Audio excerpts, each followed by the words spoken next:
Videli ste samo na Instagramu sam objavila šta mi je Željko nacrtao, objavila je i Miljana šta je nacrtao njoj. To su nekako od njih najdraže uspomene.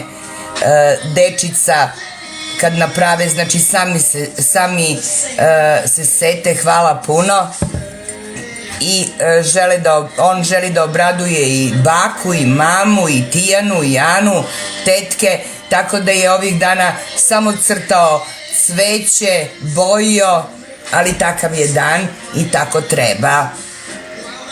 Tijana Đorđević, evo je Tinče moje, hvala Tijana, Mirjana hvala. Da, lepo je nacrtao. Šta misliš o...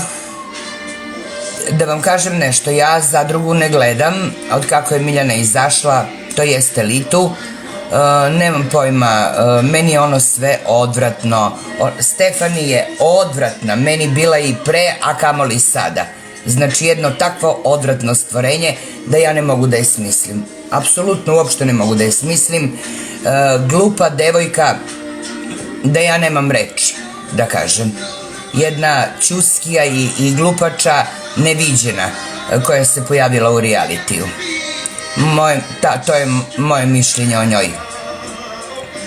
20 godina ima, ajde da joj odbijemo nešto na mladost, na glupost, ali pravi se da je ona toliko pametna, u stvari ne zna ništa ko ćuskija neka. I sve što radi meni je sramno. Tako da mislim da je to govorena priča da se pomiri sa